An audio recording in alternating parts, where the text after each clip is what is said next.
City Plan Tuesday, October 21st, 2025.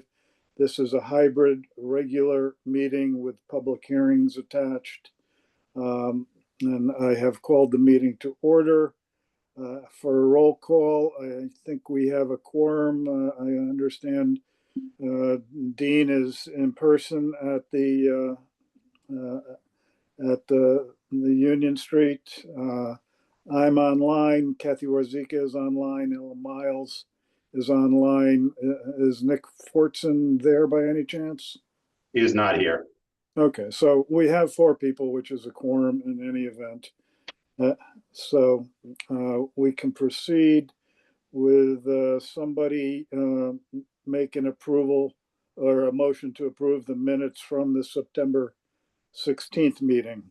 Frank, before you do that, I have something that needs to be corrected in the minutes on page, I don't know what would be the third, I think it's the third page, fourth page, 1, 2, 3, fourth page. It would be number, I'm trying to see it here on the agenda. Take me a second to go back. It would be number 2, C is in Charlie, and it was site development plan 1058. And it was just the motion when the minutes were taken that they changed, they copied something from a previous one, and it said made a motion to table the public hearing for, and they referenced site development, the special permit 2508. It should say that the right people. Ella made a motion to table table, not a public hearing, just site development 1058 to October 21st. It's just get rid of the word special public hearing 2506. Okay. So any other corrections? No. Hearing none, is there a second to the motion? I'll second. Second by Ella.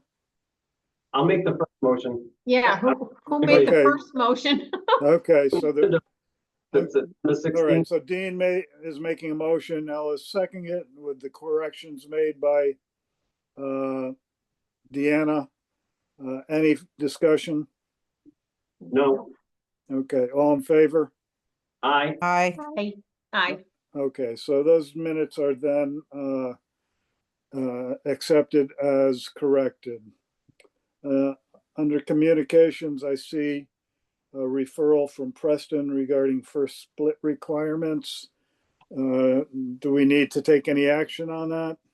We don't need to take action on any of the referrals, but since Kathy is here and she is the planner of Preston, would she like to go over it really quickly and, Actually, I'm going to say that my assistant forgot to put this in the newspaper so that the hearing is actually going to be in November. But Okay. this is basically, do you want to, you know how when there's a subdivision, when there's a parcel and has never been subdivided before, they can do a first split without being approved by the Planning and Zoning Commission.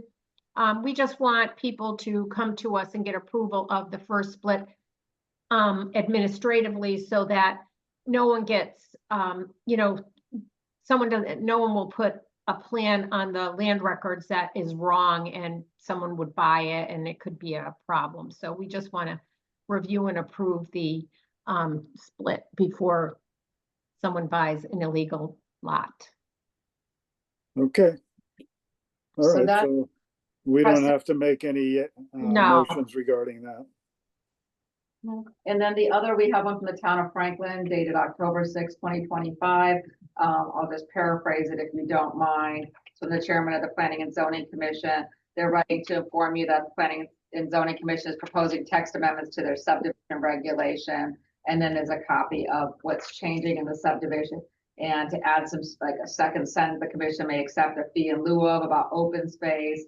It's really about that. And then there's new zoning definitions about portable storage containers. So it's actually 2 things. They're doing zoning and Subdivision.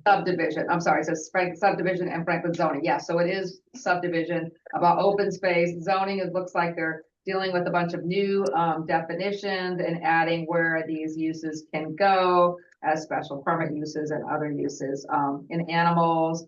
If you would like to read it, I could send it to you, but there's nothing that jumped out as far as, specifically, having issues with us as far as intermunicipal conflicts or anything. Okay. Again, we don't need any action on that. No, and then you also have a couple other, we have mail that came for Frank, Dean, it came to Kathy, and so all the regular members, you each get a package in the mail. I did open one up to make sure of what it was. And I opened yours, Chairman, and it really was about, it says, to Frank Manfredi of Commission on the City Plan. I saw an article on the October 3rd New London Day newspaper regarding a proposed cell tower in your town. Cell tower plan moves forward in Norwich despite city opposition. Our citizens group in Groton had to deal with the cell tower question a while back, and we did research on the subject because we didn't know much about electromagnetic radiation fields, EMFs. Our research was rather eye-opening, and I'm enclosed a report that might be helpful to you in some way. All of the quotes are referenced. Take care, R. Young. And he or she sent that to all of you. Oh, nice. Okay. And then the last thing is from RE Powered Hydro. I think I would call it Repowered Hydro LLC. It's a letter from them dated October 6th. To whom it may concern as required by federal regulations contained in 18 Code of Federal Regulations, Part 4. Notice is hereby provided that on or about October 7th, Repowered Hydro LLC is filing with the Federal Energy Regulatory Commission, the FERC, an application for a new license for the Willimantic No. 2 hydroelectric project, FERC project number 8047 and 15436. For reference, a copy of Exhibit G, the proposed project boundary, is included in this notice. Information, including the complete application, may be located at the FERC e-library, and then it gives the online link. And then it said electronic copies of the application will be provided without cost, and it's thank you, Repowered Hydro. I looked at the map here, Willimantic No. 2 proposed project boundary. I don't think it encompasses No, Norwich. It doesn't at all. So I have no idea. Yeah, Yeah, that's weird that they sent that. but we In got Texas, Connecticut or something? what? Maybe because we're downriver. Yeah, That's the only Probably why. connection I can make. yeah. So anyways, that is your correspondence. Okay. Thank you. I guess we don't need to take any action, although perhaps, Deanna, if you could do a letter to the Groton people, just thanking them for their input. I could just do a quickie and just say thank you, or I'll just say for me that I distributed it for you or whatever. And I'll send Yeah. these and forward these on to you. If you want Okay, envelopes, I'll mail them to you. Okay? all right, great. Thank you. Or- Uh, Alternatively, I can scan them and Yeah. email them to you. Would you Yeah. like it easier for us? That'd be fine, just as long as we can see it. Yep. Okay, so that being said, we move on to number 5. Public hearings and potential action on the following special permit applications. The first matter on the agenda is SP 25-02, 100 West Thames Street. Request for a special permit for a proposed bed and breakfast inn with associated site improvements, property and application of Andrew Bowie, Assessor's Map 118, Block 1, Lot 3, Zone MF. It's been tabled from August 19th, opened on September 16th. And is it my understanding that Mr. Bowie is asking for another continuance? Yep, that's correct. Yes, he's granting an extension because we only have 30, once we open the public hearing, we only have 35 days to keep it open and we have to close it. So he is granting an extension, which is within his rights to do. Okay, To the November, what's the date? November 18th. 18th meeting.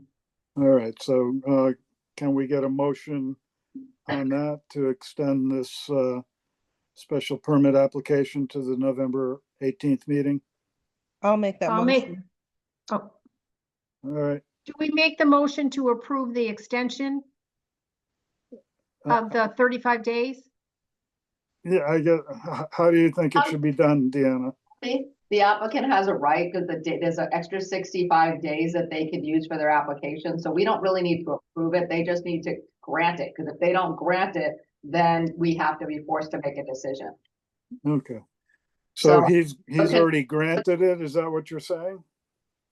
So I just made a motion to continue the public hearing to November 18th. All right, based upon his grant of an Request. extension. Yes, Okay. So somebody want to make that motion then? This is Ella. I'll make that motion. Okay, do we have a second? I'll second it. This is Motion by Kathy. Ella, second by Kathy. Any discussion? Hearing none, all in favor? Aye. Aye. Aye. Okay, so that's extended to November 18th. Thank you. Next matter is special permit 25-06, 101 Water Street. Request for a special permit to convert an existing office building to a proposed mixed-use building with 61 residential units.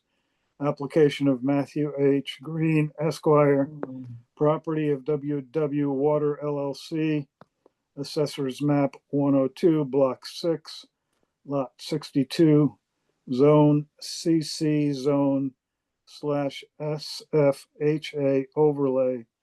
This was also tabled from September 16th. Is anybody present to speak on this matter? So Frank, for this one, I also got an email from the applicant asking to table this again until the November 18th meeting. Okay, I have a Uh, question. I have a question. Did we open the public hearing at the last meeting? No, it hasn't been opened yet. Okay, so we have 65 days then. Okay. Yep. so somebody want to make a motion to table this or extend it to November 19th, 18th. 18th, I'm sorry. I'll make that motion. This That's is Ella. Kathy. I'll second. Okay, motion by Kathy, second by Ella. Any discussion? All in favor? Aye. Aye. Aye. Aye. Okay, so that's tabled to November 18th. Next matter is SP 1203B 8 Claremont Avenue extension. Request for a modification to a special permit to seasonally December 1 through March 15th and other dates when a cold weather emergency is declared by the governor, to extend hours of operation to coordinate with opening hours of a potential warming center / shelter property and application of St. Vincent de Paul Place, Inc., Assessor's Map 102, Block 5, Lot 74, Zone MF. I am going to recuse myself from this matter as I'm a member of the St. Vincent de Paul Place Board, but I do want to note for the record that I am not representing St. Vincent de Paul Place in this matter. I am not their attorney in connection with this matter at all. So that being said, I will turn the matter over to the Vice Chair, Dean Nason. Do we have a motion to open the public hearing? I'll make that motion. This is Second. Ella. I'll second. All in favor? Aye. Aye. Okay. Carries, the public hearing is open. Yep, the public hearing is open. This is Deanna Rhodes for the record. We have the applicant here tonight, Julian Corbin, and she was in St. Vincent's de Paul Place, and she can present her application for tonight and explain it. We do have exhibits and we can go through them, and includes the application. One thing I did not get is the hard copies of the certified. Can I get those from you if you have those? Monday? You give copies of them to me, but do you have the originals by any Oh, chance? yeah. Yeah, so I can get those. So thank you for the copies, but we always do keep the original. I think Rich gave you the wrong ones. That's okay. So Jill Corbin, if you would state your name on the record. State your name on the record, and then if everyone that speaks tonight would spell their name as well. Slowly, we have a new clerk here tonight, so thank you. You want me to say it? Yeah, Yeah. that's fine. That's great. Thank you. Actually, if you could sit one closer to the microphone, that'd be great. Thank you. Good evening, everyone. My name is Jillian Corbin, Jillian Corbin. I live at 40 Allen Drive in Uncasville, and I've been the director of St. Vincent de Paul Place since September 21st, 2008. Thank you very much for having us here tonight for this public hearing. St. Vincent de Paul Place has faithfully served the Norwich community since 1979, that's 46 years, providing food, care, advocacy, and hospitality to those most vulnerable in our city. Our mission is deeply rooted in ensuring that all people, especially those experiencing homelessness and poverty, have access to the essentials of survival, dignity, and hope. Currently, under the terms of our special use permit, our operations conclude at 4 p.m. We respectfully request a modification to extend our closing hours during the winter months, the dates the warming center is open, and any other dates that may fall under the governor's cold weather protocol. This request will directly coincide with the operation of a seasonal overnight warming center during the extreme cold weather. Why this extension matters. Each winter, our neighbors without shelter face life-threatening risks due to extreme cold. During these months, the gap between the closing of St. Vincent de Paul Place at 4 p.m. and the opening of the warming center leaves individuals outside exposed to unsafe conditions. These few hours, whether they may be 1 or 5, are not simply inconvenient. It is dangerous. People without shelter often have no safe place to go during this time, leaving them vulnerable to frostbite, hypothermia, and harm. By extending our hours to coincide with the operational hours of the warming center, we will provide a safe, warm, and stable place during the late afternoon and evening hours, a warm evening meal to help sustain individuals until morning, supervised hospitality and care, reducing the risk of loitering, trespassing, or confrontations that may arise when individuals are forced to seek refuge outdoors. Benefits to the Norwich community. This extension not only serves people experiencing homelessness, but also benefits the broader Norwich community. It minimizes the presence of vulnerable individuals lingering unsheltered in neighborhoods, reducing concerns about safety and public welfare. It provides structure and compassionate oversight during the critical hours before the warming center opens. It also strengthens collaboration with city services, reinforcing Norwich's commitment to protecting its residents during the coldest months of the year. Commitment to responsible operation. St. Vincent de Paul Place has a long-standing history of working in partnership with the City of Norwich and community stakeholders. We understand the importance of balancing our mission of care with neighborhood well-being. Our staff and volunteers will ensure the extended evening hours are conducted responsibly with attention to safety, supervision, and the respect for their surrounding community. Granting this modification is not simply about extending hours. It's about protecting lives, preserving dignity, and ensuring that no one in Norwich is left outside without safety, food, or warmth during the harshest months of the year. We believe this reflects both the spirit of compassion and the responsibility of care that defines our city. Thank you. So I've written a memo, and I'd like to go over that and then bring up some things that I'd like to ask Jillian to address for you. Yeah. So I'm going to quickly go through my memo. It's on the screen, but just so everyone knows, number one was that the building was previously the subject of litigation. They're asking to clarify their hours only in one section of that schedule permitted uses. It's filed on land records. It details 7 operational activities with the specific proposed hours for those, approved hours of those. The application assumes it is predicated on a potential warming center shelter opening in the city. However, one has yet to be officially proposed or approved. For this reason, it's difficult to determine whether this modification request is premature. There's been no guidance or stated plan about what the applicant intends to do should one not open. The applicant should be prepared to discuss this matter and explain if and how it would might change their request and their services offered to the unhoused community. I think this is an important one to stop at and talk about and just to kind of explain. So in the past last year, this became an issue because TVCCA was doing a cold weather protocol shelter only, center only on the nights that the governor declared those. And there was a gap of time. I think it was 7 or 8 p.m. that the city allowed them to be in Buckingham. I don't remember. 9. What time was it? 9 9 p.m. So there was a gap between the 4 p.m. and the 9 p.m. That people were waiting. And one of the services that St. Vincent de Paul was doing was providing that transportation there, down to towns there. This year, well, in the meanwhile, the plan was for TVCCA wanted to open a more of a permanent shelter for every single night of the winter. They did not get that in place. That's not been in place yet, you know, and they haven't found a location for that.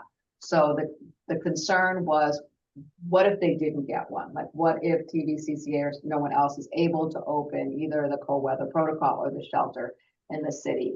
And I wanted the St. Vincent de Paul place to answer that, because obviously the concern is the people being outside, but this is, you know, the intention of this application was that gap time in between. So I'm going to give Jill an opportunity to talk about that.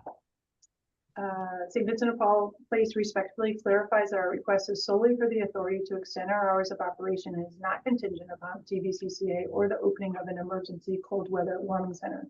We seek approval to remain open when a designated emergency cold weather warming center opens during the cold weather. If no emergency cold weather warming center is open, St. Vincent de Paul Place would close at its regular time. Our request is strictly limited to allowing extended hours up to the time an emergency cold weather warming center opens and no longer. St. Vincent de Paul Place also has no plans or intent to operate as an emergency cold weather warming center ourselves. Rather, we seek only to provide a safe and supervised space until such a warming center begins operation. So I guess the follow-up question to that is always, you know, thinking ahead. If a cold weather warming center doesn't open, or let's just say we know there's a shelter in Willimantic, we know there's one in London, would you be wanting to hold the people till they could get into those locations for permanent winter shelters if there's not a cold protocol shelter? Typically, what we have done to this point, you know, with the exception of last year when we had this other situation, was we would make arrangements during our normal working hours. So we would either have them go to a hotel, they would go to another overflow shelter by us paying for bus fare, or down to New London. So we typically do that during the business hours. Thank you. So there was a request for some waivers of certain items required by the zoning regulations, which aren't pertinent to this proposal. They were the bond estimate, drainage calcs, building elevations, A2 survey, letters from the city engineer, DOT, and any other approvals. We have absolutely no objection to those waivers being granted, as they're totally irrelevant to the proposal and request. And then the applicant did submit written responses to the 13 special permit criteria that was outlined in section 7.76 of the regulations, and they should be prepared to discuss these with the commission. Would you like Jillian to go over those with you? Probably should. Okay.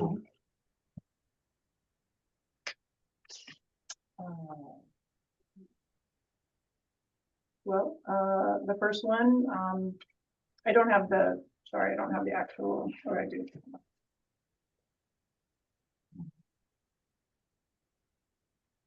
Special permit application shall be submitted for any activity designated. Again, our answer to that is the operations of St. Vincent de Paul Place are in full alignment with the city of Norwich Norwich's plan of conservation and development by addressing essential community needs through the provision of food assistance, meal services, and a range of social and human service programs. The proposed extension of operating hours will further enhance the organization's capacity to deliver these critical services, thereby promoting the health, safety, and well-being of the residents it serves.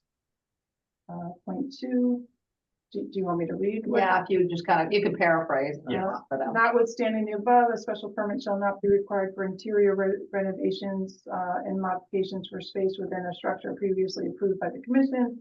There's no change in the location of the site or building that would change its current existence within the neighborhood. Number 3, waiver requirement documentation. No change in the structure is planned. Number 4, requests for additional documentation. The committee may, in accordance with the requirements of these regulations and the appendix of these regulations, require the submission of additional information as deemed necessary to make an informed review of the application. No change in building or site. Number 5, if a special permit application involves an activity regulated pursuant to CGS 22A-36 to 22A-45 inclusive, the applicant shall submit an application for a permit to the Inland Wetlands and Water Courses Commission. No change in basic. I don't think she's reading the right section of the regs right now. Am I not? I think it's, hold on. Or is it? So it is in here. Yeah. It's on Oh, okay, so looking, oh, she is, you got it. Okay, the location, nature of the building. Okay, keep going. She is. I just wanted to verify. Thank you. No problem.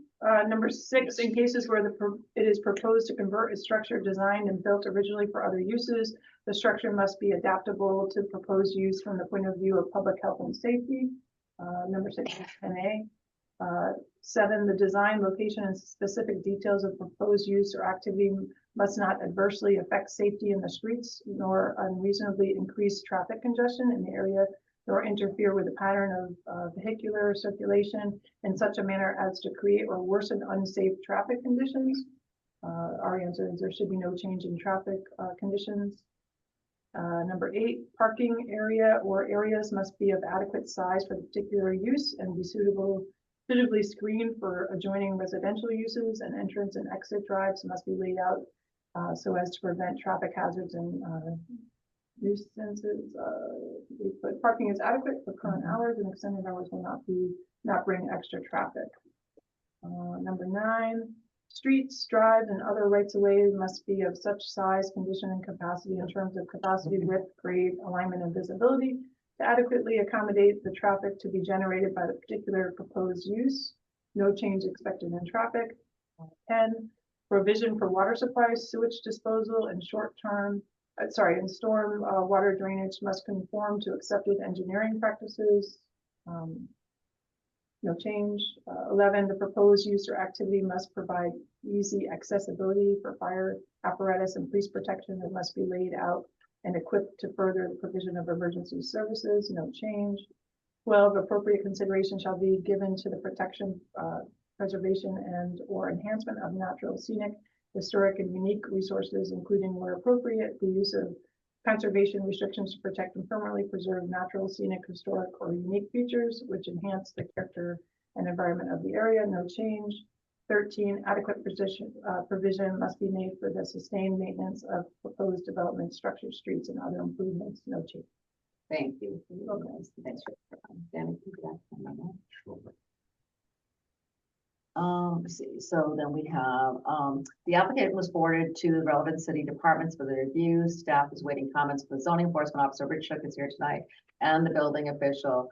The fire marshal, this as of the date of this memo, the fire marshal had a few questions which required additional information. I think those are pretty much what Jillian talked about earlier. He was concerned that it would be a quasi shelter by waiting to, not having a place to go to, and he just didn't want hours to be operated because the state is very strict now on how shelters need to be run in the fire code. So I think she answered that question. It would not be open if there's not a facility that would be open for them in the city. The applicant should, what else do I have here? And then the response to those on the open portal, MPU had no concerns. So the building official has no concerns with this, is the way it is right now. And the fire marshal's concerns, I think, were addressed. Rich. Oh, and Rich is, yep, and Rich is here, is zoning enforcement officer. I'm going to allow him to speak here right now since he's here. Hello, this is Richard Shuck, the zoning enforcement officer. I have no objections to the application as presented and clarified here this evening. And we did talk about, just to respond for Rich real quickly too.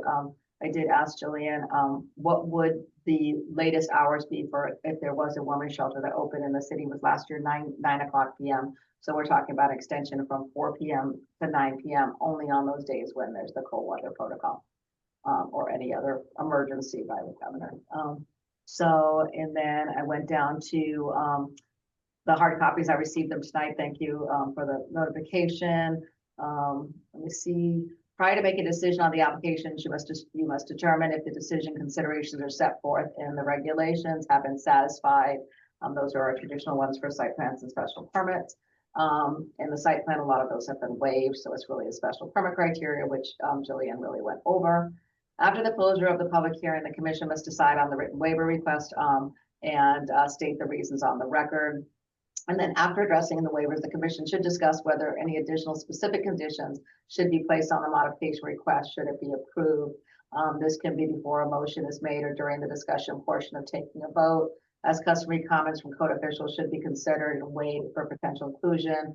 And if a commission member then decides to make a favorable motion relative to the special permit modification, the following should be incorporated into the motion. And these are that the certification of approval for the special permit use be filed with the city clerk's office before becoming effective, and that the certification will be provided to the applicant by the city planning department post approval after the appeal period has ended, that the requested modification only applies to and affects hours stated in item number 1 of the 7 specifically approved activities identified in the schedule of permitted uses, which is a subject of the lawsuit that was filed on the land records. This approval shall not modify any other hours or activities stated in the document. And that any additional modifications to this approval will require review by the zoning enforcement officer, followed by an approval from the commission on the city plan prior to occurring. And then please be reminded that the commission member making any motion must also state reasons on the record to support the motion. So that's that. Let me just kind of go through an exhibit list really quickly for you. The special permit application, it was the letter from Jillian that she read. There's a warranty deed, quick claim deed, the notice of special permit that was recorded on 3/11/2016, schedule of permitted uses for the special permit, which were those 7 items. It was the narrative that was submitted, a special permit criteria. Legal notice for publication went in the newspaper on October 10th and October 17th is required. My memo, which was just went over with you, there's copies of certified mailing. There's a letter from Kathy Austin. I can read that when you have the testimony from the public. There was a letter from TVCCA that was submitted today to read as well. There's an email chain between DVCCA and the city dated October 16th through 10/21/25. And this really, we don't need to read those, but they are about what the discussion, what I just had with Jillian about the hours of operation and what may be happening if TVCCA was not able to open. I just want to put that in the record. And then an email back from Jillian, which was responded to, and she spoke to those hours and how they would handle that if they didn't open. So I will read the letter from TVCCA and Senator Austin after you have the public speak. But that's all I have for you. Okay. I had one question. In some of the documents I read, neighbors were notified. Yeah, They're all officially notified. Yep. No responses. We received no calls and nothing that I'm aware of. I asked today, Dan, and we received no emails. So no, nothing through our office. It does not mean it didn't go to any other office in the city, Okay. but nothing was submitted to us. Nothing you're aware of. No. Okay. Any other commission members have any questions? So I just want to get this, I want to make sure that I understand this 100%.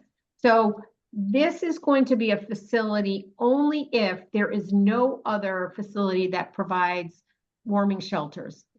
No. Is that right? No, it's the gap of time between when they normally close at 4 p.m. on Yeah. this related, and if there is a warming center or cold weather protocol shelter, it's that gap time in between that. It's So they're only going to provide warming from 4 to 9? yes, which right now it was ended at 4. So last year there was the gap period between Okay. 4 to 9 that we had received complaint potential that there was violations going on with that, but we understood what was happening, but we did not decide at that point to take any zoning action or anything on that. Okay. But potentially sometimes that was exceeded. But Okay. it's that gap time, and I want Jill to clarify, you're talking about the gap time. Now, if there is I guess my question further, if TVCCA or somebody else opens not the warming, not the cold weather protocol, but actually has a 7-day-a-week shelter that opens every night, would you be then open every night till 9 p.m. for them? If that were to ever happen, I think we would just submit another You would come modification back. to a permit. Thank you. So right now, we're sticking with it. Really is about the cold weather emergency situation of the governor's protocol. Is Kathy, do you understand that? Yeah, I understand that, but then what happens after 9? They go somewhere else? Want to talk about that, Julian? What happens at 9? Yes, I mean, potentially there's, will be a emergency cold weather warming center. That, right now, TVCCA has been appropriated funds to run, and that typically would run, I think what's proposed this year is 7 PM to 7 AM. Okay, Uh, so it again- might, so you might not need to be open till 9. You would have, and then you provide. Which is why I didn't put times on it, because last year it was 9, this year it could be, it's 7, it just varies, but I've never heard in the state, I mean, it would be too late for people to be walking about at past 9 o'clock, 9 o'clock's even kind of late. And you transport them down from your facility. Yes, I can't guarantee that that would happen every night, but that's what we would like to do. So you have like vans and stuff like that to transport people? We do not have vans to transport people. How do you transport them? Volunteers Come pick them up and then bring them down? are there that are helping supervise. And do you walk Oh, down there, or is it driving? They do both, we walk, we drive. And last year, just to clarify on the record that it was at Buckingham, on Main Street, in the location that was used many years ago for the warming, center. And they reopened that, and there is a capacity of 16 people, only.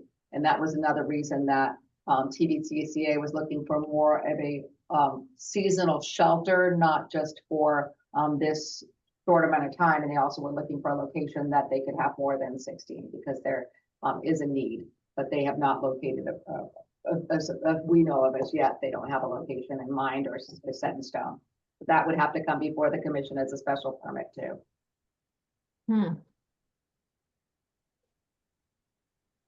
So this facility is open until 4 normally, and then they just want to extend the hours till 9. Or whenever the warming center would open. But no Yeah. later. you'd say. Typically no later than that. I can't imagine it would be.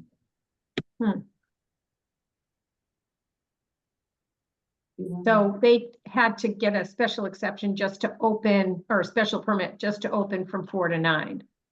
Yes, because it was court stipulated agreement with the. Oh, Those okay. seven things are Yep. from courts, and then the Yep. special permit was granted based on that. Yeah, okay. I got it. But our opinion was that didn't necessarily need to go back to court. If the special permit it came to a modification, the commission then agreed to it. Okay, that makes sense. Okay. All right.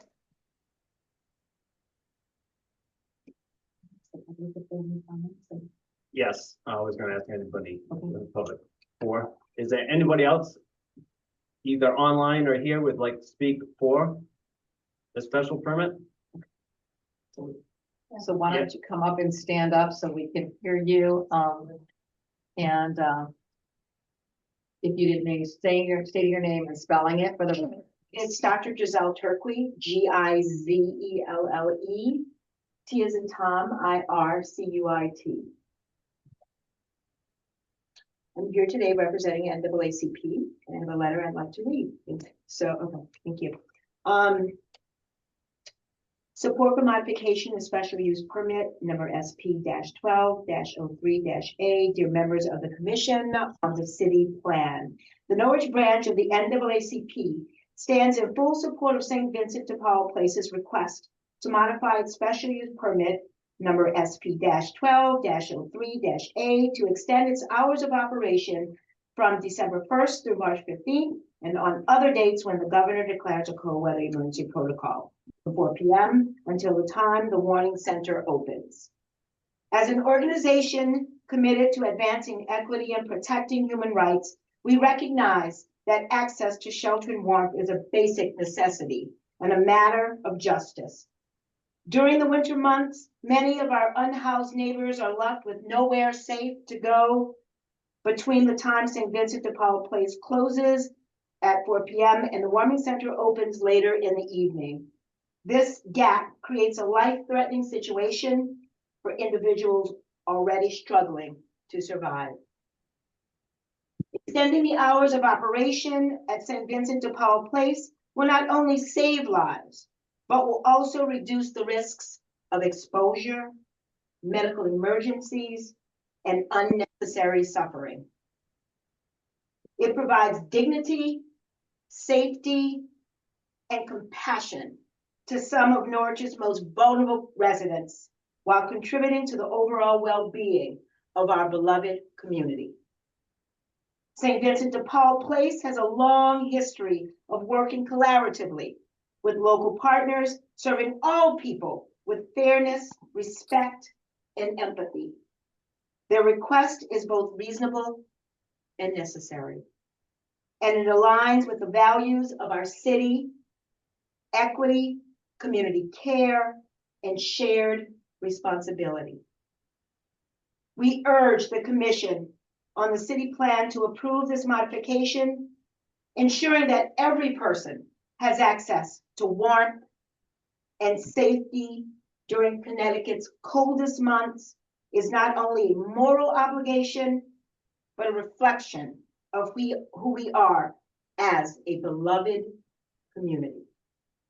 Respectfully, Norwich Branch NAACP, Carlene Chermelius, President, NAACP Norwich Branch. Thank you. May I submit this, please? Yes, please. Thank you. You're very welcome. Include somebody down we need. Nope. Okay. Thank you. Would anybody else like to speak for the special permit? Yes, please come up, state your name, spell it for us, please. My name is Reverend Eric, E-R-I-C, Heinrich, H-E-I-N-R-I-C-H.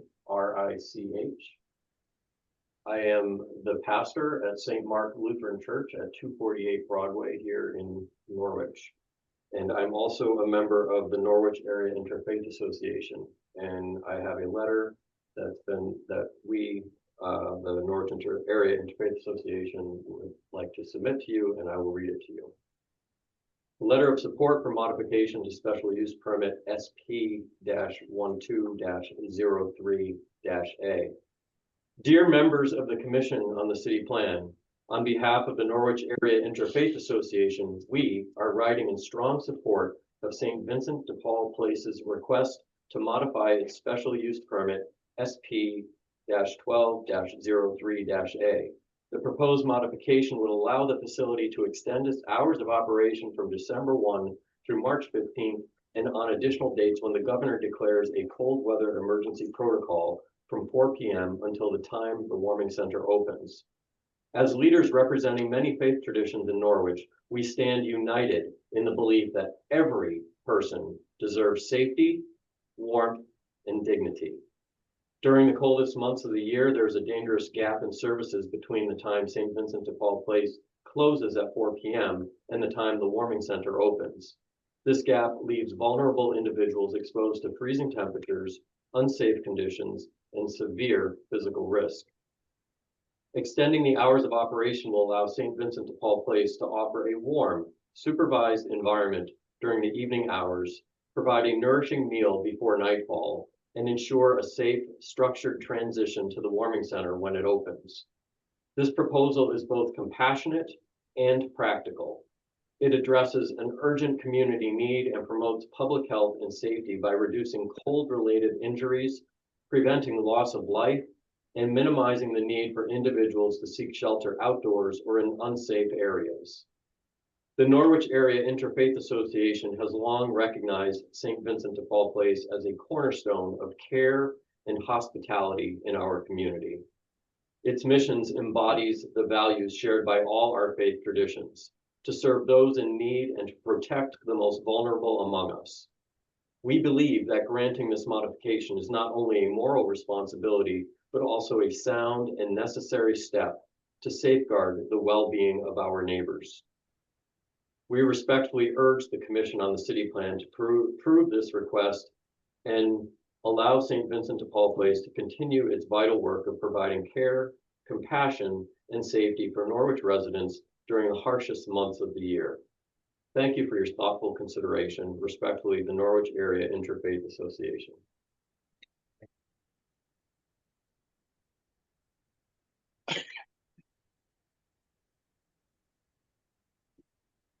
Is there anyone else online or here in person that would like to speak in favor?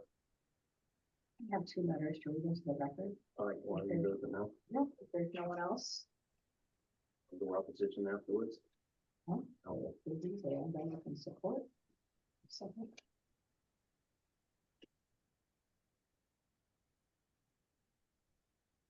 Letter dated October 21st, 2025, from the State of Connecticut Senate, Senator Kathy Austin. Dear members of the Commission on the City Plan, I am writing in strong support of St. Vincent de Paul Place's request to modify its special use permit SP 1203A. The proposed modification would allow the facility to extend its hours of operation from December 1st through March 15th, and on additional dates when the governor declares a cold weather emergency protocol from 4 p.m. until the time the warming center opens. Extending the hours of operation will allow St. Vincent de Paul Place to offer a warm, supervised environment during the evening hours and ensure a safe, structured transition to the warming center when it opens. This proposal is a much-needed response that addresses an urgent community need by eliminating a gap that leaves the most vulnerable in our community exposed to unsafe conditions. I respectfully urge the Commission on the City Plan to approve this request and to allow St. Vincent de Paul Place to continue its vital work of providing care, compassion, and safety for Norwich residents during the harshest months of the year. Sincerely, Kathy Austin, State Senator, 19th District. And then St. Vincent, the Thames Valley Council for Community Action, Inc., partnering for prosperous communities since 1965. October 21st, 2025, to the Norwich Commission on the City Plan. To whom it may concern. TVCCA is one of Connecticut's 9 federally designated community action agencies, serving New London County and beyond with a mission of abolishing poverty. As we approach this conversation, we want to make sure that the homelessness situation in Connecticut and Norwich is clear. As of 2024, Eastern Connecticut was home to over 100 unsheltered individuals, with nearly 80 of those individuals, over 50% of the whole, living in Norwich. From early 2024 to early 2025, homelessness rose by over 9.5% statewide, with a disproportionate number of unsheltered individuals being senior citizens. As 2025 has progressed, TVCCA has continued to see a rising number of individuals on the precipice of or experiencing homelessness. Homelessness is a severe problem, and its prevalence in Norwich in particular should be noted. In November 2024, TVCCA was approached by the city of Norwich to help open a cold weather shelter that would operate on nights where the governor enacted the state's severe cold weather protocol. With the help of donors and the city providing space at the Buckingham Building on Main Street, TVCCA successfully sheltered 53 individuals, deduplicated across 19 different evenings. However, more work needs to be done. There were 67 nights where temperatures reached below freezing temperatures and the multiple unsheltered individuals that had to be turned away due to limited capacity. For the 2025-2026 winter season, TVCCA made securing sustainable funding for such a shelter one of their top 5 legislative priorities and was successful in this endeavor. With that funding, we are working to seek a larger, safer space for the shelter to occupy, but are also working to ensure that something is able to open on December 1st. The report that TVCCA issued to the city of Norwich regarding operations conducted in 2024-2025 is attached to this document. And we could put that on the screen if you'd like. With reoccurring funding of $125,000 earmarked from the state of Connecticut, TVCCA has been asked to open a seasonal warming center every night between December 1st and March 15th. TVCCA has pursued multiple location opportunities and has generally been slowed in its pursuit of a larger, safer space for the shelter by strict regulations. We do not have an expansion location in mind that may be suitable with significant financial investment in the space, but it will not be ready to be opened. Back up. We do have an expansion location in mind that may be suitable with significant financial investment in space, but it's not ready. It will not be ready to be opened by December 1st. As such, TVCCA formally requested to the city of Norwich on Friday, October 17th at 12:59 p.m. that the first floor of the Buckingham Building be made available for a nightly warming shelter starting December 1st until either March 15th or 2, such time that a larger space is ready to be used, whichever occurs first. As of Tuesday, October 21st, no reply has been issued by the city, but we were hopeful to have their support in this partnership. St. Vincent de Paul is the city's most significant regular provider of services to the homeless in the city of Norwich. The organization puts forward a Herculean effort every day to ensure that communities most vulnerable are provided with food and care to the maximum extent possible. A governmentally imposed limit on the hours that they are able to operate needlessly and recklessly harms not only their operation and mission, but the impoverished people that are the subject of their mission. St. Vincent de Paul Place has graciously been working to expand its hours in the winter months in an effort to ensure that unsheltered individuals have somewhere to be that is warm, safe, and dry between their usual closing hours, 4 p.m., and the hour at which the warming shelter opens, 7 p.m. When the severe cold weather protocol is in effect, it is generally unsafe for individuals to be outside, potentially without proper cold weather clothing and gear for that period of time. Beyond that, unsheltered individuals simply need a place where they can legally go and stay out of any type of trouble. St. Vincent de Paul Place's proposal to expand their hours seasonally to accommodate these individuals is a kindness and demonstrates their commitment to their humane mission and thoughtfulness in assisting the city in keeping all of its residents in a safe and caring environment, regardless of their socioeconomic status. Thank you for your time in reviewing this matter. We ask that you please approve the proposal as presented to you by St. Vincent de Paul Place, so the people of Norwich may better have their right to safety and shelter better provided to them. Respectfully submitted, Joshua Steele Kelly, CEO. What I would like to read in response to that, because he said he had not received anything from the city, I would like to read that into the record, just so we Please. have that. Just getting to the part, and this is part of what I said of that email chain. This is from the fire marshal, because the question was asked about the nightly use. So let me see, because we have the email from Josh Kelly about wanting to use open. So this is what the question was out of a whole email. I'm writing to ask if the city would be willing to extend a lease to TVCCA for the private use of the bottom floor of the Buckingham building to operate it as a nightly warming shelter with 16 maximal otherwise unsheltered occupants, plus 2 attendants, as was finalized last year. Just to clarify, last year was not a nightly shelter. It was during the cold weather protocol for 16. So the fire marshal responded, I went back to the modification to see what the requirements were. I attached the state fire marshal acceptance of the mod to this email. For clarity, the shelter is only to be used when there are periods of harsh or inclement weather, not as a nightly shelter. So, and then I responded to Josh, according to the fire marshal, the Buckingham building could not be used nightly as a seasonal shelter. See attached and below for more information. It could only be used and activated as a severe cold weather protocol warming center.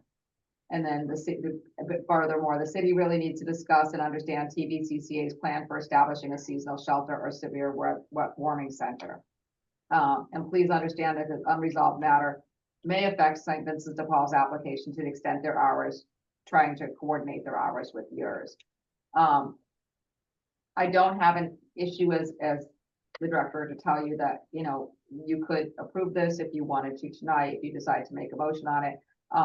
With those stipulations that it is for that only the governor's protocol of the severe weather, because there is not an agreement right now at all for a shelter, and that is a special permit requirement.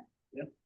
So if they were to continue to use the Buckingham building, the city manager wanted to clarify to me today, in which we did clarify that it would only be for those 16 individuals, and only, unfortunately, that's the max in that space, and only for the severe weather protocol, because the fire marshal cannot, it does not meet the requirements as a shelter, if that makes sense. Seems like that's the best we could do at this point in time. Until Jill can speak, until that they come forward with a location. And I think when you heard me read that again, they have a location in mind. It's going to be significant monies to get it up to running. And it may not be this season, because it's obviously almost November. So can Jill respond to that? Sure. I mean, Joe, would you like to respond to any of that? I just don't see the correlation between, if TVCCA gets approved or not, because what we're asking for is permission to modify our permit for a specific thing. So to have to come back, it doesn't make any sense. We've said that, if the shelter is not open, we won't be open extended hours. So I just, ask if we can include, also, if the shelter, the warming center does have a place and is open, that I wouldn't have to come back to ask for permission. What you're suggesting is only for extreme weather protocol, because that's all we know that we have permission for. But what I'm asking for is in the event that it is, why can't that be included? So I think the it's an commission needs to activity. discuss, I think that's the discussion Right. for them, is weighing that. And also, you know, because everywhere it said here, it was really about just doing it for the cold water protocol. And the difference is if they are open 7 days a week doing that, are you going to be open 7 days a week, providing that gap time? So that's not really what was in here. It was only for, you know, our understanding was the cold weather protocol and not necessarily the shelter. I'm not sure. what I you're guess, saying. so, Because our request is for both.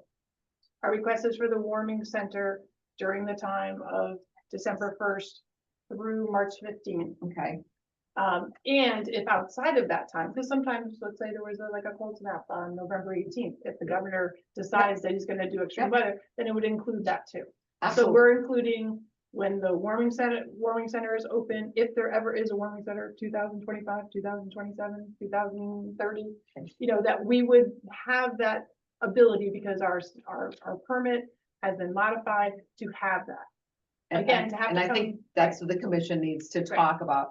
And just to clarify, there's been a lot of discussion internally in our department and the fire marshal of the interuse of the warming center and warming shelter. So a warming center is, it's from looking up and what we've done, and you know, Rich, do you want to explain this from your standpoint, what a warming center is versus on the shelter? Yeah, so a warming center is traditionally the emergency protocol, short-term, you know, overnight, 1 or 2 nights in these emergencies with the governor's declaration, or even a natural disaster type of situation. And then a warming or shelter is more in lines with a traditional shelter use. So it's a long-term, overnight, repetitive use, which is a shelter. So when you look at zoning and the uses, we have a lot of overlapping of similar uses, but it's the level of activity. So one is a very short-term activity, very defined, and the other one is a more broad. So that's why we kind of have the two. And the fire marshal, the warming center is what we've been doing, is letting people be there, and it's only on these days that it's, you know, not every night, because once it becomes every night, it becomes a shelter. And that's with from the fire code. He's not here, Right. so if you guys want to understand. hear additional testimony, you will have to ask that. I'm aware of many places in the state of Connecticut that have a warming center that is open for that period of time. That's just a fact. That's open every night during that period of During time. that period of time. So it is a short period of time. Like you said, it's an overflow. So why do we even have warming centers? We have warming centers because we don't have enough shelter spaces. So we have to create these unique sort of, you know, out of the box places so that people don't die, right? So that's the whole goal. But it is my understanding, and certainly living and being the director at St. Vincent de Paul Place in 2008, when the city of Norwich ran a warming center from November 1st through March 30th at the Buckingham Building. So I do think that maybe we need to look a little bit more into warming center, make sure. I know that, you know, that the monies that was appropriated from the state was for a warming center. I know that TVCCA has used the word shelter. I think that that's probably, you know, they should have used center because that's what the monies was appropriated for, a center. And I think if we look at the guidelines for that, it is a lot less requirements. And again, I can't speak on the fire Yeah, yeah. marshal, you know, and I'm just saying that there's been those intermixing of words, which is confusing It is too. confusing. Do you want to, so as far as any other testimony and support, there is a second. Yep, I was gonna ask probably one more Oh, time. okay. Do you have it? You have it So on? I read, so do you want to call up this, do you want to see this, the second page of TVCCA's? I had it up. Oh, I can bring it back up. Is there an opportunity for the public to ask a question? through the chairman, if the chairman allows for that. So hold on 1 second.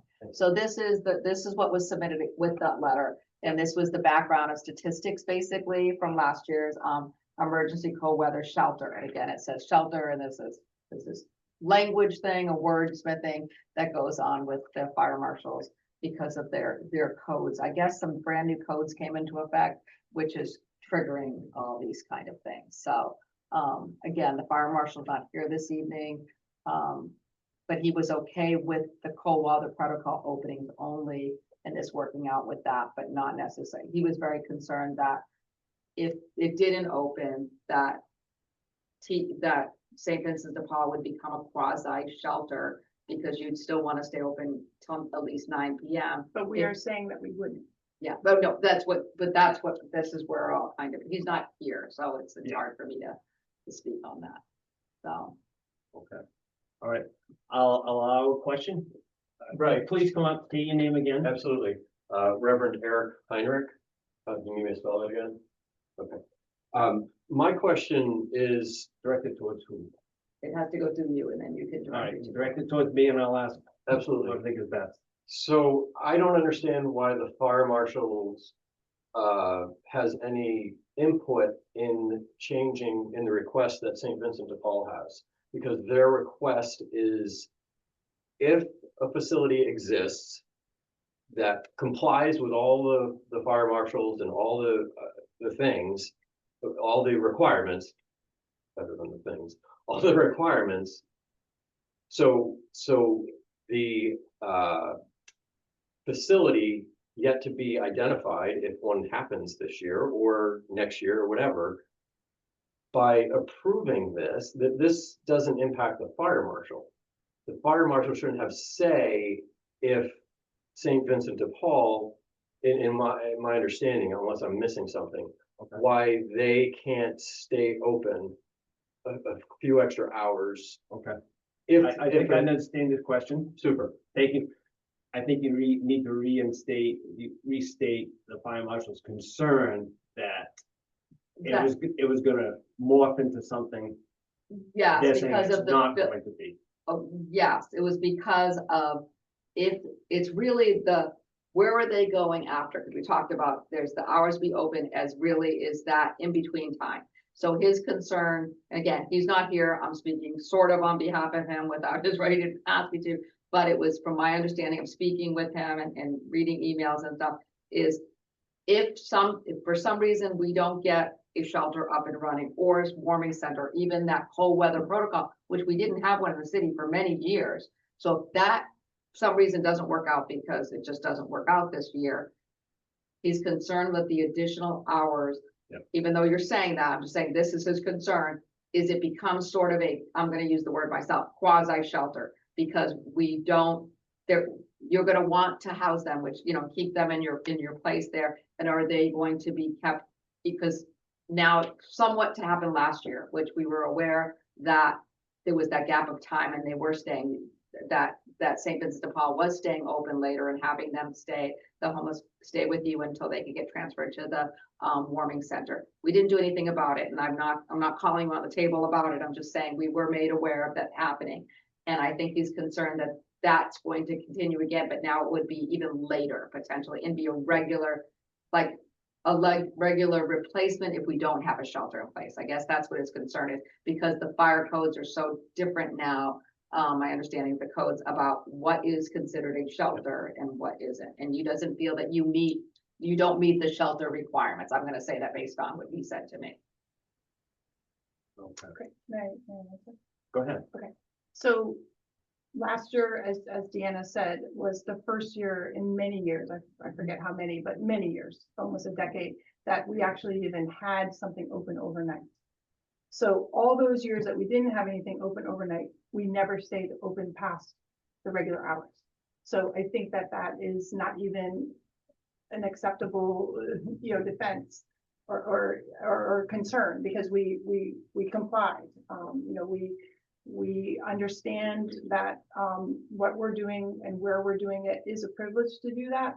We have a stipulation, you know, that we went to Supreme Court with, and we take it very seriously. So to think that, you know, you may not include all of it because of maybe you guys will just stay open is, you know, I don't know, I think it's not, I don't know, it bothers me because it's not something we would do.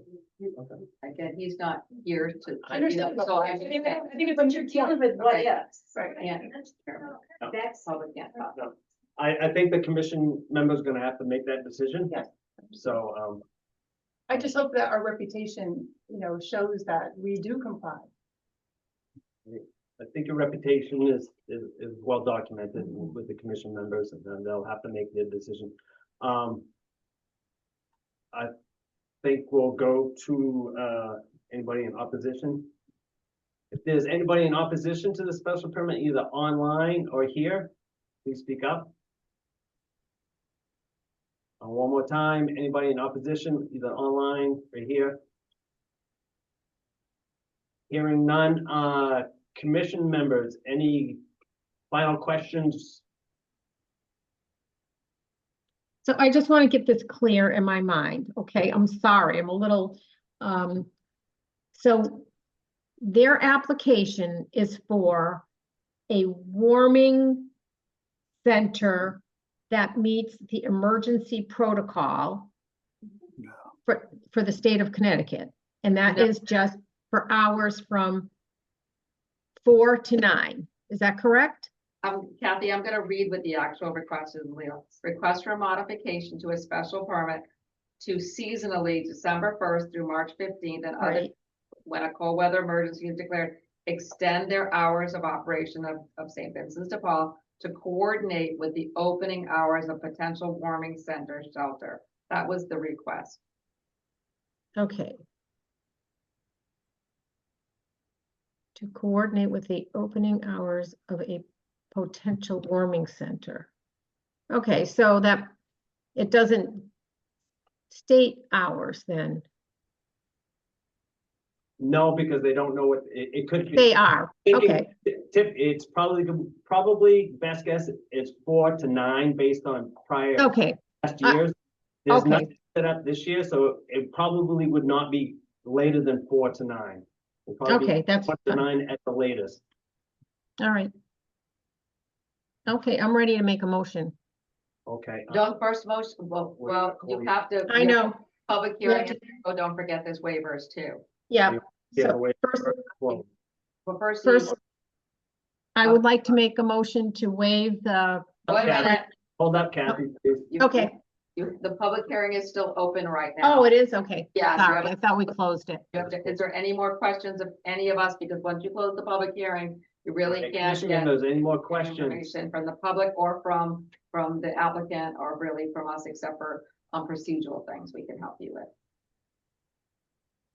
Jillian, Commissioner, is there Question. anything more that you need to hear from me or, you know, on behalf of St. Vincent de Paul Place that would convince you to vote in favor of the special permit to include when the warming center opens and the extreme weather protocol activated by the government? Is there any other questions? that you may nothing have? for me personally. Ella or Kathy, did you hear her Yep, statement? yep, I figured you would have asked already, but last chance to ask anything, they could provide you further. nope, not for me. I just have a statement. You also have the ability to keep the public hearing open if you would like to get testimony directly from the fire marshal. I'm only reporting to you what Okay. he's saying through what he wrote here, and what he shared about, you know, concerns, but that's, I'm just, Kathy, he's not Ella, here. is that an option for either one of you? Is that important to you? To keep it? Nope, Okay. Nope. No, okay. We have a motion on closing the public hearing. I'll make that motion. This is Ella, I'll second. All in favor? Aye. Aye. Okay, that passes. Any motions on waivers? We're gonna do next, waivers? Yeah. So they asked for waivers. If you look at my memo, if you can bring it up, Dan, Yeah. was that you go down to where the waivers were. Dan will bring up those waivers if you can see, Hold and on make a one second. motion. I think it's further up in the memo. The waivers is number 3. Those were the things that they're asking for a waiver, and make sure that you state on the record why that you're allowing for the waivers, please. Okay, I'll make a motion to waive the requirements because they're not pertinent, such as a bond estimate, drainage calculations, building elevations, A2 survey, letters from the city engineer, DOT, and other approvals. Or no, that just says that they don't have any comments about that. So I make that motion to waive those items. They're not pertinent. They're not making any revisions to the site, so I don't see a problem with the waivers. Okay, Kathy makes it first. Is there a second? This is Ella, I'll second. Okay, all in favor? Aye. Carried. Unanimous. Okay. Does Okay. anybody want to make a motion in approval for this special permit? Okay, I will make a motion to approve the special permit. And it was a little confusing, I have to admit. I think that this is something that our community needs to do. I think that not having this is shameful. That people have to stay out in the cold in the winter is not a thing that I would like my community to allow. So I strongly support this application, and There's you're visually seeing some things that you might want to include in your, yeah, that's part of the reason why we should approve it. And it's consistent with the plan of conservation and development. For those reasons, it is, let's see, how am I gonna say this?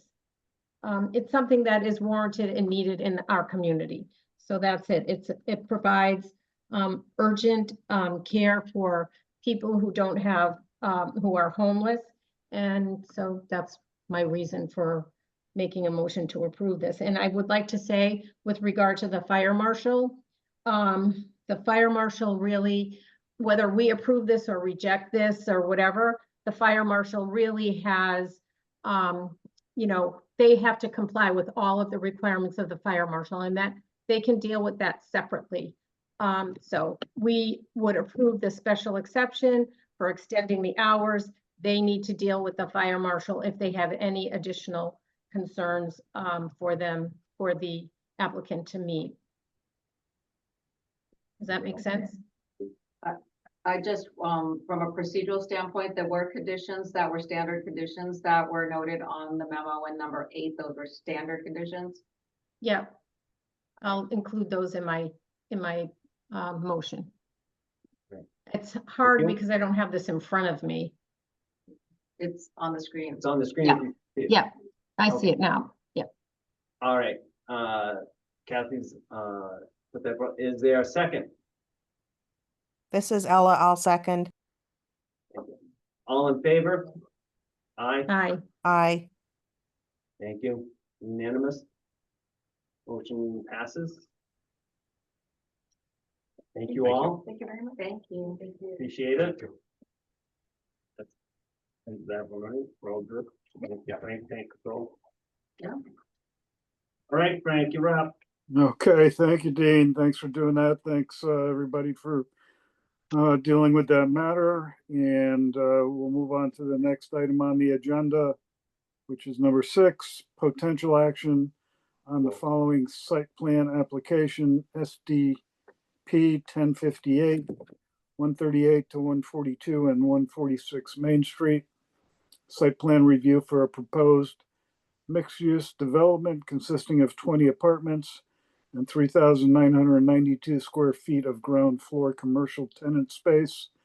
Property of T 138 Main Street LLC and T 146 Main Street LLC, Ernest Toya, Principal, application of Matthew Green, Esquire, Assessor's Map 102, Block 2, Lots 50 and 51, Zone CC. This was tabled from September 16th. Is this going forward tonight? No, Frank, after all of that, we have a request from the applicant to table it again until next month's meeting, November 18th. Okay, so that being said, can we have a motion regarding tabling this application again? This is Ella. I'll make a motion to table it to our November meeting. Okay, do we have a second? I'll second. So Ella made the motion, Dean second, any discussion? Hearing none, all in favor? Aye. Aye. Aye. Okay, so that matter is tabled also. Under other business, the CCP letter to the Siting Council. I know Deanna drafted up a letter to go to the Siting Council regarding the cell tower proposal for Yep, I did that, and I don't have it on the screen. You all received it, and the only comment that I received back was Kathy thought it was well written. Thank you, Kathy. And that I should add, it should be signed by myself and by you as the chairman, Frank. Do you have yeah, it, I saw that. or did you think did it cover everything that everyone wanted it to cover? Or is there anything should be eliminated? Because I thought it was a good letter. I liked it. I have Yeah. another question, Deanna. Is there, the city council reviewed that, and is there any way we can get them to sign it too? I did not give it to the city council. I think that they really just listened at the public hearing, and I don't think that, again, she's not here. Sheila Hayes didn't seem happy with the response that, they gave to her, which was they weren't gonna do any buffering, and she asked some questions. But I don't know right now if I could get, anybody to sign off on it. I don't know. It's election time. It's pretty hard to do that, but they knew that the commission on the city plan had discussed it, and I think they were comfortable with that, and I think that they throw their support behind you. So Yeah, I just think that it would have more, a little bit more clout if, the mayor signed it as well. I mean, I don't care if they don't do it, but I just was thinking that might be a thing we should consider. well, what I could do is have a copy of this signed letter if it's signed, and they can, support it or, or not, or whatever they want. Not right. I know it's a little late for that. I have two letters instead of one, you know what I mean? Yep. So Frank, is this something you would want to sign, and do you want me, I could either have the vice chair sign it if it's easier, or I can go to your house and have you sign it.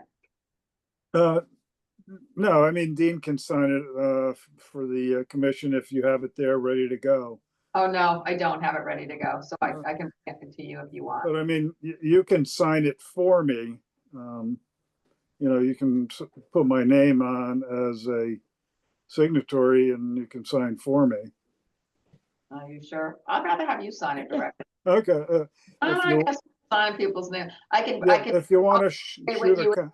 I'll coordinate with you and maybe run by your house. You can sign it and I'll be done with it. How's that? yeah, that'd be fine. Okay, so I won't make any changes if everyone's okay with that. Thank you. That's fine. Thank you for doing that. Oh, no problem. Yeah, thank you. You're welcome. Okay, and then next matter, introduce the new CCP commission clerk and an update on the proposed zoning regulations. Sure. So Roberta's here tonight. Roberta James Brown. So she has the coolest name ever. So yeah, so she's pretty cool. Can we see her on the screen? Let me see. Hold on. Yeah. Can you see her? Wave. Can you see her? Hi. There she is. Is she within your view? Yeah, Yep. there she is. And Okay. she's got quite the resume and came highly recommended by Jackie. She was thrilled to have a new clerk on board, and we're excited to have her, so, but so tonight is her first night, so thank you. You're welcome. And. I just have well- to say, I'm sorry for that motion. It's a little convoluted. All right, well, We don't want you to welcome, set those permit conditions. I mean, all these notes are gonna make sense at the end of the day? I didn't want you to set those conditions, the standard. No, I know, yeah, all right, welcome aboard. Thank you yeah, so much. welcome. Thank you. So the other thing is we're ready to show you, I'm gonna turn it over to Dan and let him talk now about the update on the draft proposed zoning regulations and let you know, where the situation is and where we're at, so.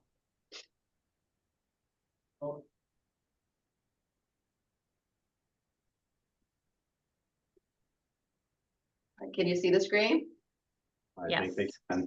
right. So we have been diligently working away at the zoning regs update.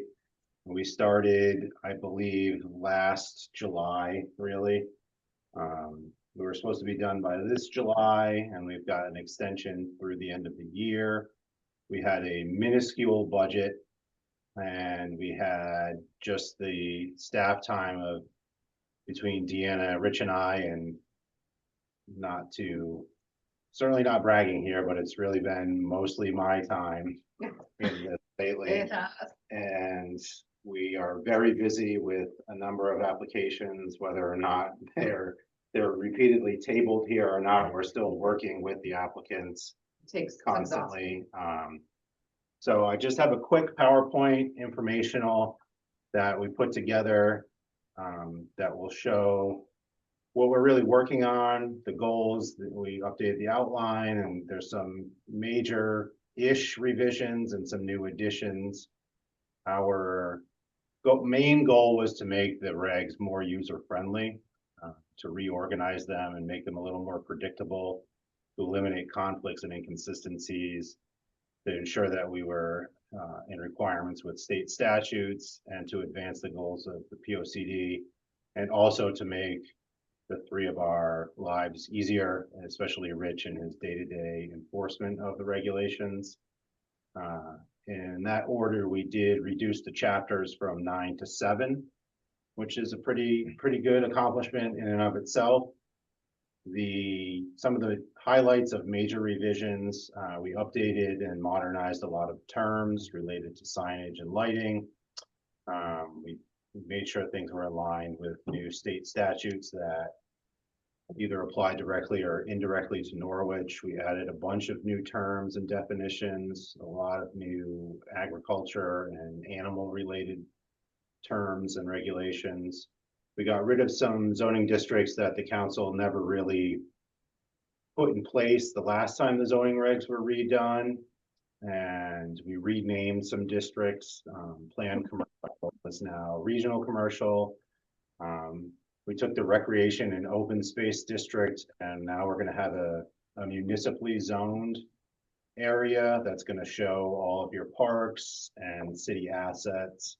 It won't show, one-off properties that the city takes in through tax foreclosure or anything, but your main things like schools, parks, playgrounds, the reservoirs, that type of thing. We consolidated a lot of text. We're going to have more tables and graphics. We have a new large consolidated use table that is the bane of Deanna's existence. We don't have that to show you tonight. The next slide is a placeholder for that.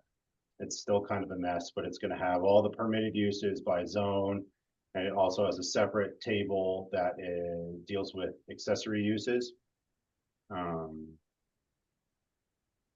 And then the last slide here, we're right sizing some of our residential districts. We have a lot of R20, R40, R80 zones currently that just don't make sense whatsoever. People need variances to do anything because their lot is really, an R8 or an R10 or R15 zone. So we're rezoning some older areas of the city where the lot sizes don't remotely line up with their zone now.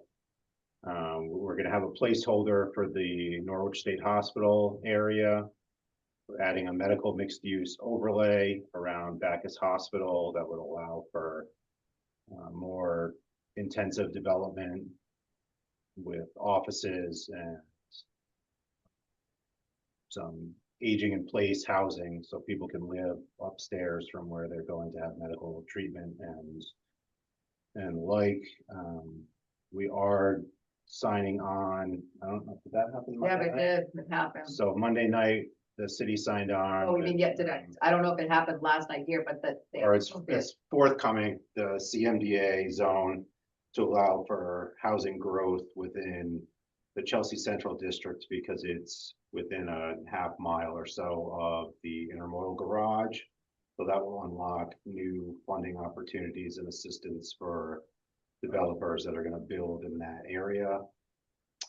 We added some clarification regarding controlled sales and services. So that's your cannabis and your alcohol. We have new things about farm breweries, cideries, or wineries. A whole huge new section on agriculture and farming, which you can speak to Rich about if you're interested in that. Don't call me on that one. That's not my wheelhouse at all. Or animals. Or animals. Yep. Where we have a whole new section on lighting that's updated. We got rid of our existing super confusing zones that would make sense to you if you read through it for a couple hours and someone explained it to you another way. So the new one now makes more sense for Norwich. We have stuff in there about accessory structures for solar and whatnot. Added a new section on earth alterations, added stuff about historic preservation, completely new parking table requirements language. I'm just wrapping up signage standards today, and then everything else is just kind of procedural, kind of crossing T's and dotting I's. So we're kind of in a time crunch because of our contract is up at the end of December, like Dan was saying earlier, it'll be a year and a half at that point. However, there's also the pressure that we're receiving through other agencies if they want our regs changed or there's applications coming in the future. They really want to see those regs in place. And so while also applying for things at the same time and taking up time. Yeah, and we don't both want ends of the candle. we're not throwing anybody under the bus, but there's a lot going on and that they're expecting a lot from us. So we have, this is our introduction to you on this. We have met with the Public Works Department at length, NPU, NCDC, and many other outside agencies. With the new council coming in, before there's a gap of time between when they're elected and when they actually are seated. And we'd like to have an opportunity to meet with them so that they won't be a quorum because they're not the commission, on the council yet, and kind of go over what we're talking about with them because they have no clue. A lot of the new ones wouldn't have any clue about what zoning is about and what they can have their input. But we are under a time crunch. So we will just say that, roughly, we're hoping to have the draft out to the city clerk's office to be reviewed and accepted by November 7th and set that time clock in motion. And we're hoping to present it to the council in December, December 5th. Wow, yeah. that's ambitious. It really It's is. very ambitious. Unfortunately, that means that we don't have a lot of time to talk about to this commission right now about it. We're hopeful that you trust us. I would just not to interrupt. No. We really talked about it with you all along through the development of the POCD. Yes.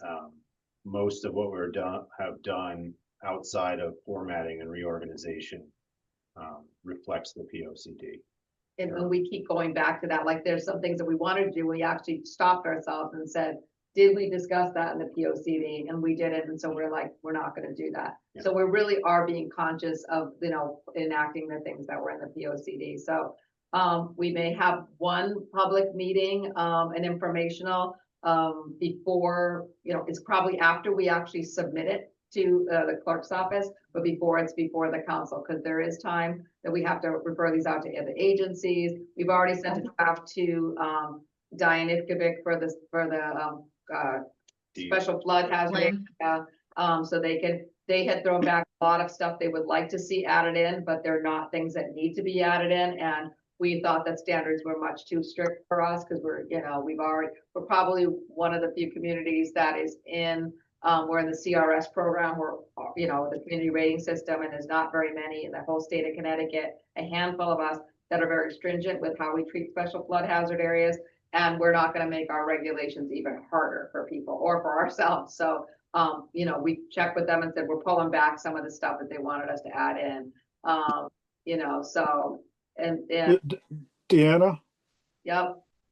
do we as a commission need to make a referral of them to the city council or no? It's going to come the opposite. So the council, yeah. the zoning authority, they refer it to you.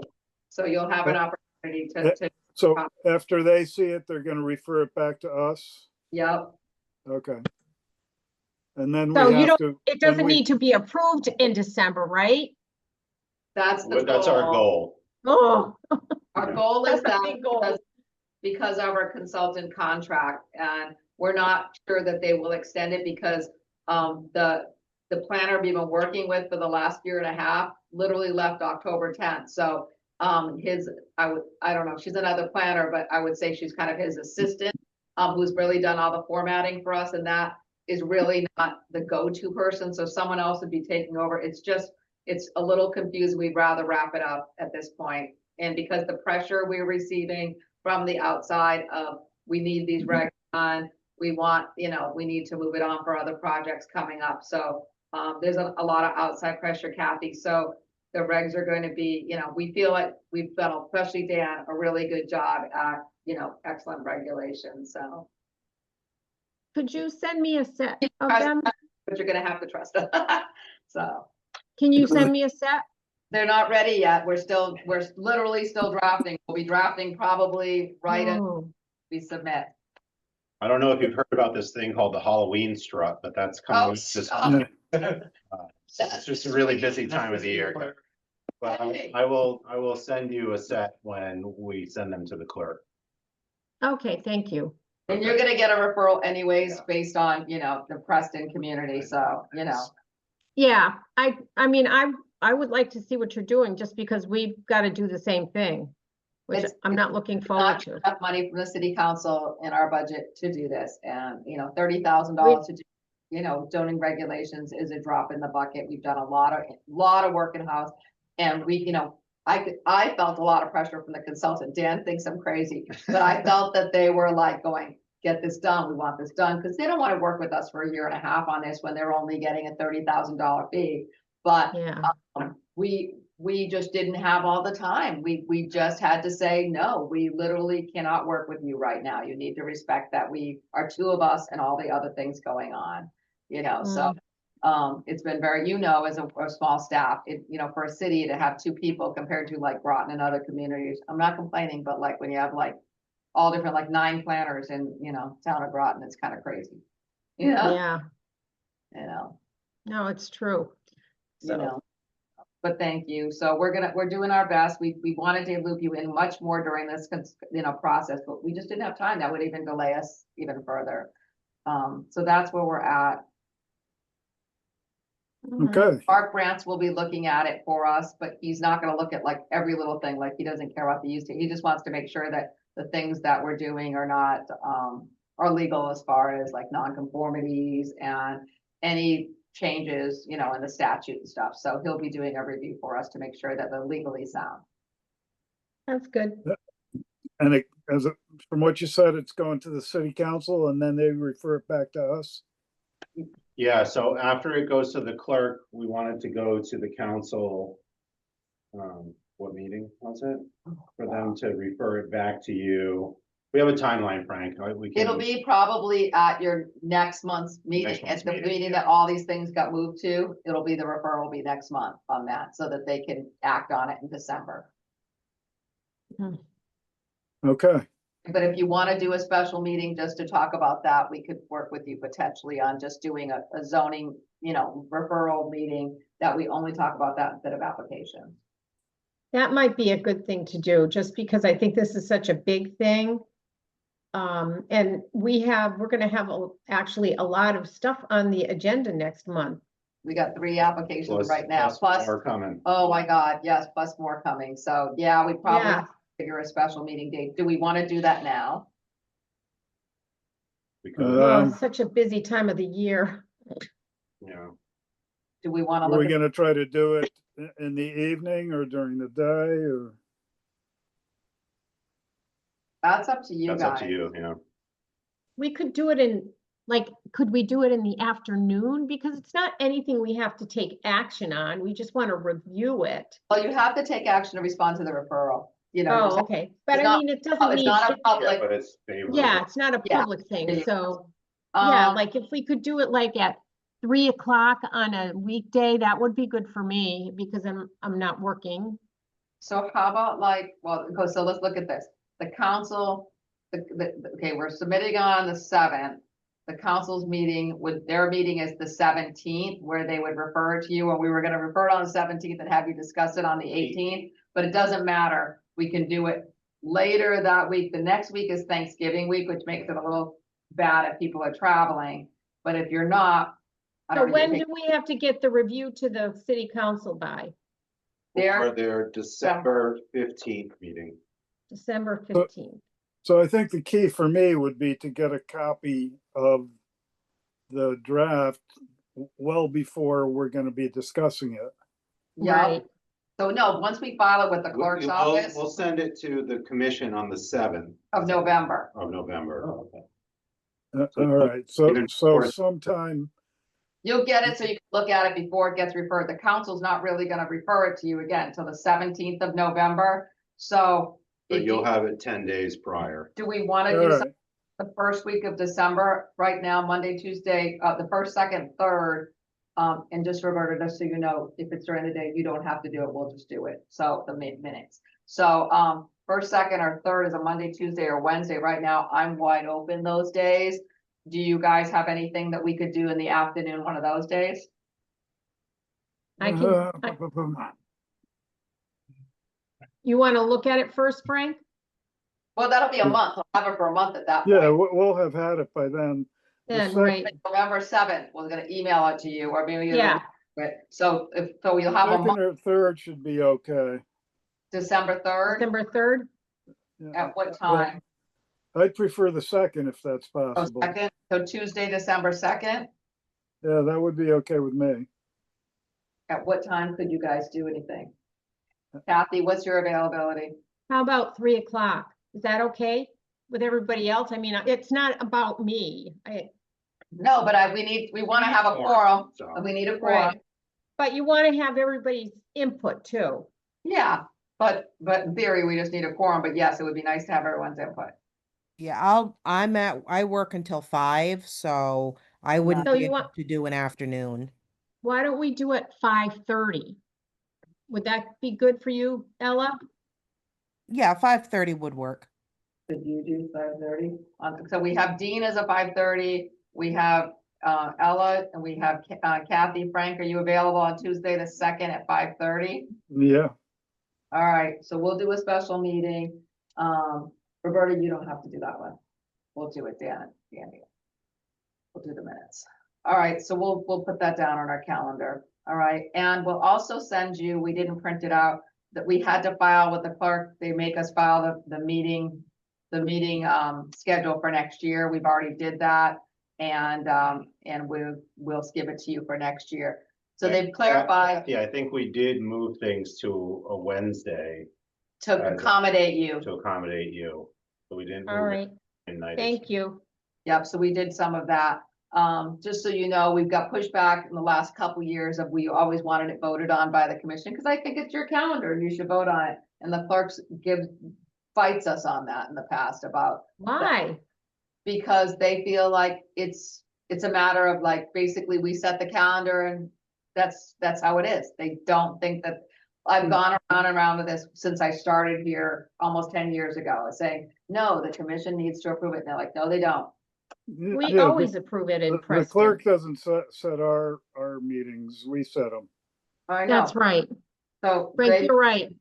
they push us, Dan knows, we've gone back and forth on this, so, I mean, generally, it's the standing time. yeah, it The only is. time it's moved is if there's a holiday that week. Yeah, but they kind of feel like we have to set the calendar, and that's just, it doesn't need to be approved, and Does it say in the statute, does it say that the It plan does, there's town, nothing that says anywhere, I think that's the thing is, so but it it's, should really be the planning commission, the commission on the city plan. That's my Yeah. opinion. Yeah, no, I think we set our own calendar. Yeah, well, it had to be filed already, because they make us put it in by the last week of September, I think it is, it's for the next year, it's like we get pressure on it every year, starting in the summertime. We can change it whenever we Yeah. want. So I think that's the feeling, is that if you don't like the dates, you can always cancel a meeting and have a special meeting or something. That's kind of how it's run, but Well, let's not keep harping on it for now. no, Uh, so Let's, we've got the special meeting scheduled for December 2nd Yeah, at 5:30. Yep. And I That's think that should zoning regs. conclude the and the only business. thing is going to be the zoning regs, right, Frank? Yes. Yeah, that's what's on Okay. that's what the special meeting will be for. Okay, All right, so with that said, maybe we can have a motion to adjourn. Wait a minute, before that, just quickly, any other staff report? Hold on. No, I want to go home. Okay, he wants to go home. The strut is this weekend on Saturday. Please come if you're in town. It's gonna be a great event. I was just on Great Day, Connecticut today talking about it. Yep, And I saw you. oh, was it With the good? witch, I saw you do the witch dance, yes. Yeah, the Norwich, I was the Norwich on there. So anyways, it's gonna be really fun. We have a lot of fun things happening, so. anyways, What the weather- station is that? It's Channel 3. Channel 3, Channel 3, okay. Scott All Haney was right. on vacation. He wasn't there today, so. All right, we'll take a motion to adjourn, please. I'll make that motion. Kathy, All this right. is Kathy. This is Ella, I'll second. So we have a motion and a second, all in favor? Aye. Aye. Bye. Aye, okay. Guys. Thank you, everyone. Thank you.